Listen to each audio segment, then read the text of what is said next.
Sorry, my video cut out on that last one, so we're going to pick it up from here.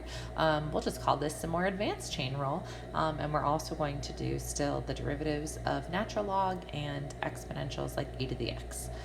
So let's keep going with our chain rule. Remember that we are first going to set up what is our outside function and our inside function. So for this one, we have cosine to the fourth of the square root of 3x. Now, when you have trig and it is raised to a power like this, it's supremely helpful to rewrite this. So I'm going to rewrite this as something to the fourth power. Okay, now the something that is to the fourth power is the cosine of all of that stuff. So we'll put that as our next inside level. So we're going to have cosine of, okay, I'm going to set this up so it's easier to see our inside and our outside functions. You should do this as well. Then the next thing we have is the square root of. So the next inside function is actually something to the 1/2. Okay, and then our last inside function is the 3x. So this is a lot of chains we've got going on here. So let's take our derivative. F prime of x is going to be equal to, we're going to start with the blue. So we're going to do the derivative of something to the fourth power, which is going to be 4 something cubed. Now remember, everything that was inside of there is going to stay inside of there. I'm going to move that a little closer over here, 4 something cubed. Okay, now the stuff inside's all going to stay exactly the same. So it's still cosine of, and you could write it as the square root of 3x if you want. That is what it's equal to. Okay, I'm going to leave this line exactly as it's shown just because it makes it a lot easier to decode what our inside and outside functions are. Okay, the next thing we're taking the derivative of is the green.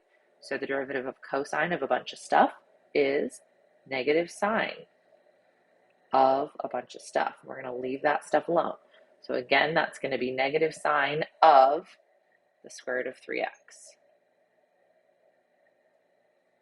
Next thing we're going to do is take the derivative of the yellow. So the yellow is that square root. So something to the 1/2 is going to give us 1/2 something to the negative 1/2.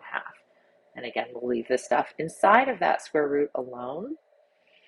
We've done our yellow. Last thing we need to do is the black. So the derivative of the 3x, which is times 3.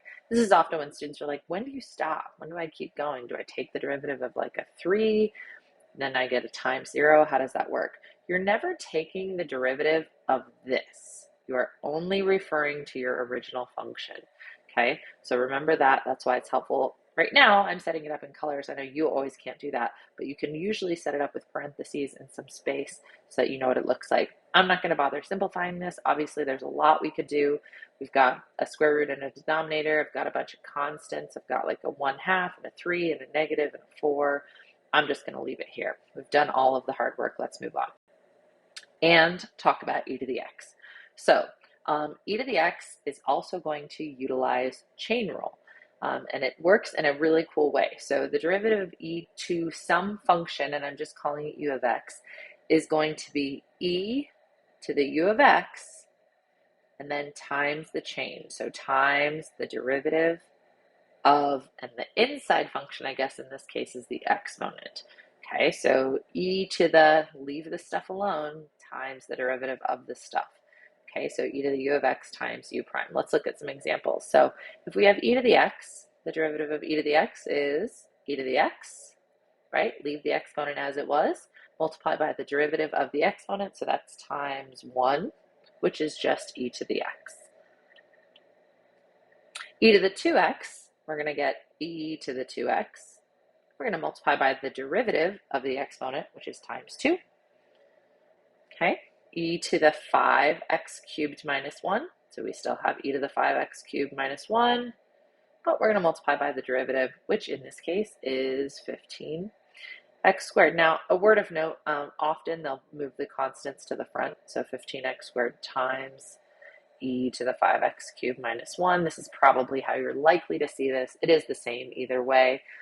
You can always use some extra parentheses to make it extra clear. Either way is fine. Just important that you understand the process here. Okay, and then e to the fourth A lot of guys would say like, okay, well, e to the fourth times zero. Well, yeah, that's technically true. But remember, e to the fourth is a number, right? E is just a number. So if I have an e and it's raised to another number, that's just a number. Like this is like if I asked you what's the derivative of 5, the derivative of 5 is 0. Okay, so yes, it technically is e to the fourth times 0, but it's really just a constant, and the derivative of the constant is 0. Let's move on to ln. So, excuse me. For ln, if I have ln of u of x, the derivative of that also involves chain, but this one's a little bit different. It's going to be, I'm going to often call it u prime of x over u. So u prime over u. Sometimes I'll even just abbreviate it to like this, u prime over u. But what you're really doing, the chain rule here is 1 over u of x times the u prime of x. All of those three things are equal.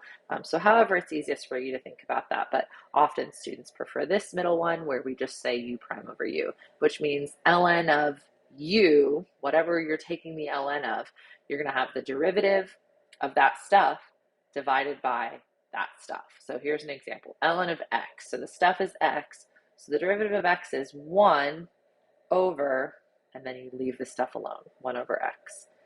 Okay, now the next one, you would get the derivative of 3x, which is 3 over the stuff. So over 3x, again, this one just ends up being 1 over x. I promise it doesn't always equal 1 over x, just those first two examples. This next one, ln of 8x squared plus 5 is, sometimes it's helpful to start with the bottom. So the 8x squared plus 5, and then you're just taking the derivative of that denominator, 16x. You'll notice there's no ln's in these answers. With e, there should always be an e in your derivative.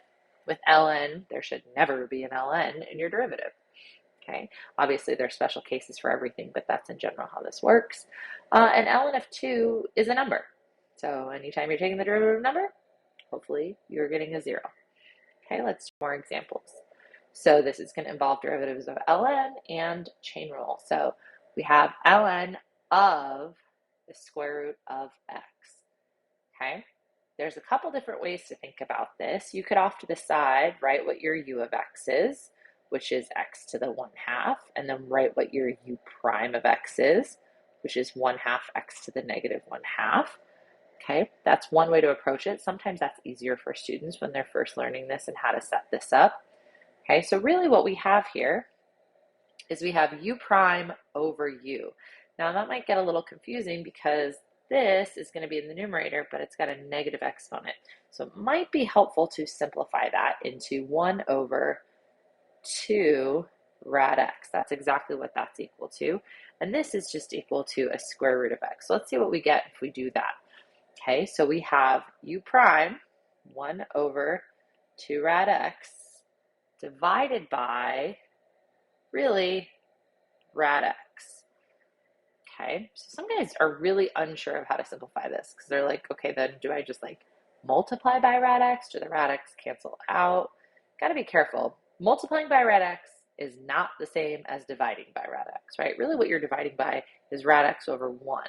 So if you want to multiply, you can, but you're going to be multiplying 1 over 2 rad x times 1 over that rad x, okay, which is going to give you 1 over 2x as your final answer. Now, you might leave it like this. It depends on the question and how it's written. This was a tricky one. Let's go into another one. E to the 4x sine x. Okay, so I think we're getting pretty comfortable with the derivative of e to the something is just equal to that e to the something times the derivative of something. What I see wrong from a lot of students is they might write something like 4e to the 4x times cosine x here. And if you're thinking, oh, dang it, that's what I was in my head, you are missing a very important rule, which is product rule. I have two functions being multiplied. This is when we're going to have to set up our A and our B chart. So A prime, B prime. So my A is e to the 4x. My B is sine of x. Now we're going to use chain rule for our A prime. We're going to get 4e to the 4x. Again, it's fine if you put the times 4 at the end. Looks a little cleaner if you put it at the beginning, but it doesn't matter. And then the derivative of sine x is cosine x. So now when I set up my derivative, remember you're multiplying a by b prime and b by a prime with an addition in between. So that's going to give me e to the 4x times cosine of x plus 4e to the 4x times sine of x. You could factor out an e to the 4x if you want. Sometimes you'll see that happen, but this is fine as is. So those are a couple more examples for you. Hopefully you're getting the hang of it and this helps you with your homework.